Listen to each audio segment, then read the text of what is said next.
আসসালামু আলাইকুম রহমতুল্লাহ বরাকাতুহু। প্রত্যেককে পবিত্র ঈদ উল ফিতরের শুভেচ্ছা ও অভিনন্দন। আজকে দুঃখ ভারাক্রান্ত হৃদয়ে এই পৃথিবীর প্রতিটি প্রান্তে যে সকল মুসলিম উম্মার প্রতি অন্যায় অবিচার চলছে, মহান রাব্বুল আলামিনের নিকট প্রার্থনা তিনি যেন মুসলিমদের সহায়ক হন এবং বিশেষ করে ইরান লেবাননে আমাদের মুসলিম ভাইদের উপর নির্বিচারে গণহত্যা চলছে, তাদের প্রত্যেকের পরিবারকে সহানুভূতি জানাচ্ছি এবং আমরা মুসলিম হিসেবে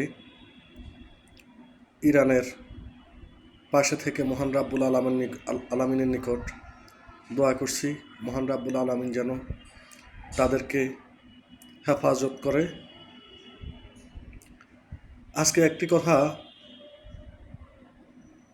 বলতে চাচ্ছি, সেটা হচ্ছে আমরা যদি আমাদের বাংলাদেশের প্রেক্ষাপট চিন্তা করি, আমাদের দেশে জামাতে ইসলাম, আহলে সুন্নাহ, হেফাজতে ইসলাম, চরমনাই পীর, আমরা একই ধর্মের অনুসারী, ইসলাম ধর্মের অনুসারী।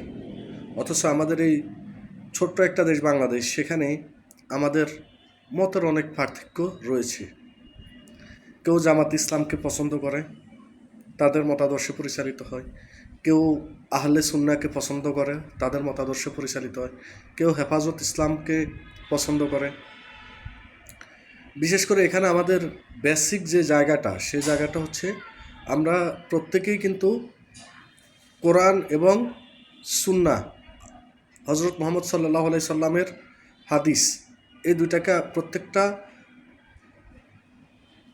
মতবাদে কিন্তু সমর্থন করে এবং সে অনুযায়ী এটার বিরোধিতা কেউ করে না।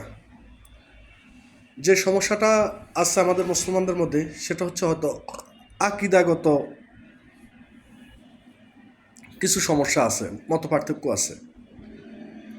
এখন আমাদের মূল বেসিক জিনিস যদি ঠিক থাকে, সেখানে ছোটোখাটো যে মতবিরোধগুলো আছে ওটা নিয়ে আমরা একজন আরেকজনকে অমুসলিম, কাফের বা বিভিন্ন দেওয়া, এটা কতটুকু যুক্তিসঙ্গত তা আমার বোধগম্য নয়। আমি একটা জিনিসই বিশ্বাস করি, আমাদের মূল কোরআন এবং হাদিস, এই দুইটা জিনিসকে যদি আমরা বিশ্বাস করি এবং আমাদের জীবনটাকে এই দুইটা বিষয়ের প্রেক্ষিতে যদি পরিচালিত করি, তাহলে আর কোনো সমস্যা নেই। বাকিটা আমাদের এই উপমহাদেশে অনেক পীর আউলিয়া এসে ইসলামের প্রসার করেছেন, অনেক আছে, তাদের অনুসারী আছে, কিন্তু কেউ তো মানে আল্লাহকে অস্বীকার করা বা নবীকে অস্বীকার করা এটা তো করে নাই। তাহলে কেন আমরা আমাদের মাঝে এই বিভেদগুলো সৃষ্টি করছি?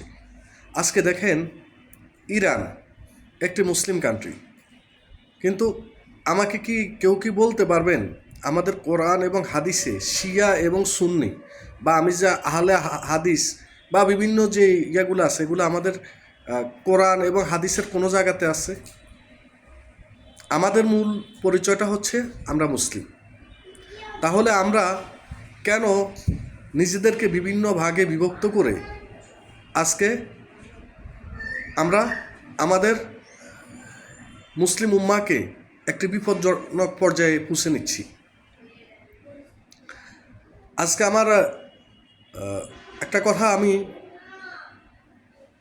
বুঝতে পারতেছি না, ইরানের উপর এই অন্যায় অযৌক্তিক যে যুদ্ধটা চাপিয়ে দেওয়া হয়েছে, এ যুদ্ধে এবং লেবাননের প্রায় বিশাল একটা এরিয়া ইসরায়েল দখল করে নিয়েছে। আমরা জানি মুসলমানদের মূল শত্রু ইহুদি, নাসারা। তাইলে সেই ইহুদি যাদের বন্ধু হয়, তারা কি আসলে আদৌ মুসলিম হতে পারে? আমার প্রশ্ন আপনাদের নিকট। আজকে ইসরায়েল, ইহুদি রাষ্ট্রটি গাজা, ফিলিস্তিনের গাজাকে ধ্বংসযজ্ঞে পরিণত করেছে। লেবাননকে প্রতিনিয়ত হামলা করে লেবাননকে পর্যদুস্ত করে ফেলছে। আমেরিকার নেতৃত্বে আফগানিস্তানে কি হয়েছে তা আপনারা সবাই জানেন। লিবিয়াকে, গাদ্দাফিকে কি অবস্থা করছে আপনারা জানেন। সিরিয়া, তারপরে ইরাকে, অর্থাৎ আমাদের মুসলিম যতগুলা দেশ আছে প্রত্যেকটা দেশে তারা পরিকল্পিতভাবে আমাদের মুসলিমদের উপর হত্যা, নির্যাতন, ধ্বংসযজ্ঞ এগুলা করতেছে। অথচ আমরা মুসলিমরা আজও ঐক্যবদ্ধ হতে পারলাম না। আমার মধ্যপ্রাচ্যের মুসলিম দেশগুলোর প্রতি প্রশ্ন, আপনারা যদি মুসলিমই হয়ে থাকেন তাহলে কিভাবে আপনাদের মাটি ব্যবহার করে আমেরিকা এবং ইহুদি নাসারা ইসরায়েল ইরানের উপর হামলা করতে পারে? আসলে কি আপনারা মুসলিম? আসলে কি আপনারা মুসলিম বিশ্বের নেতৃত্ব দিচ্ছেন? আপনারা কি আসলে মুসলিম হওয়ার যোগ্যতা রাখেন? যারা ইহুদি নাসারাদেরকে সহযোগিতা করতেছেন, যাদের মাটি ব্যবহার করে আরেকটি মুসলিম দেশে হত্যা, নির্যাতন, ধ্বংসযজ্ঞ চালাচ্ছেন, তারা কি আসলেই মুসলিম? আজকে কথায় কথায় আমাদের দেশে বা বিভিন্ন জায়গায় ও ইরান তো শিয়া। ইসলামের কোন জায়গায় লেখা আছে ভাই? আপনি যে সুন্নি, আমি যে সুন্নি, ইসলামের কোন জায়গায় লেখা আছে? কোরআন এবং হাদিসের কোন জায়গাতে আছে সুন্নি বা শিয়া? আমাদের পরিচয় কি? আমরা মুসলিম। আমেরিকা এবং ইসরায়েল যখন হামলা করতেছে, সে কি শিয়া সুন্নির উপরে হামলা করতেছে? তাদের মূল লক্ষ্যটা কি? মুসলিমরা যাতে মাথা উঁচু করে দাঁড়াতে না পারে সে বন্দোবস্ত করা। আজকে আমাদের মুসলিম বিশ্বের যে আল্লাহ অফুরন্ত শক্তি, তেল, খনিজ সম্পদ যা আমাদেরকে মহান রাব্বুল আলামিন দিয়েছেন, আমরা কি আসলে কি তার সুষ্ঠুভাবে ব্যবহার করতেছি? বা আমাদের সারা বিশ্বের যে মুসলমানরা আছে তারা কি তার সে অংশীদারিত্ব পাচ্ছে? পাচ্ছে না তো। তাহলে আজকে সৌদি আরব ইরানকে হুমকি দিচ্ছে, ওনাদের তেলের ইয়েতে ইরান হামলা করছে, কিন্তু নিজেদের দিকে আগে তাকানো উচিত। সর্বপ্রথম ইরানের গ্যাস ক্ষেত্রে, তেলের ক্ষেত্রে কারা হামলা করছে? কোন জায়গা থেকে হামলা করা হয়েছে? আমাদের বিবেক কি জাগবে না? আমাদের এতগুলা মুসলিম দেশ আরেকটা মুসলিম দেশের উপরে আজকে হামলা হচ্ছে, তাদের প্রত্যেকটা জিনিস ধ্বংস করে দেওয়া হচ্ছে, অথচ প্রতিবাদ করার মতো কেউ নাই। আসলে ইমানি শক্তি কাকে বলে? মুসলিমরা কি মৃত্যুকে ভয় পায়? ভয় তো পায় না মুসলমানরা।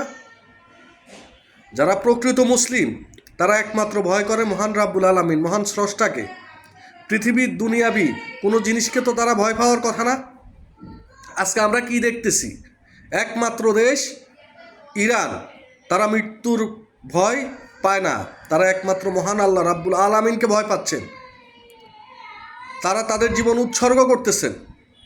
আর আমাদের মধ্যপ্রাচ্যের যে সকল মুসলিম রাষ্ট্রগুলো আছে তারা নিজেদের ভোগবিলাস সেটাকে রক্ষা করার জন্য তারা এ অন্যায়ের প্রতিবাদ করতেছে না। আমার এই মুসলিম উম্মার প্রতি উদাত্ত আহ্বান থাকবে, আমরা প্রত্যেকে ইরানকে যেভাবে, যার যেখান থেকে যেভাবে সম্ভব সহযোগিতা করি, তাদের জন্য দোয়া করি যাতে তারা এই ইহুদি নাসারাদেরকে পরাজিত করতে পারে। আল্লাহ তাদের ইমানি শক্তি আরও বৃদ্ধি করে দেখ।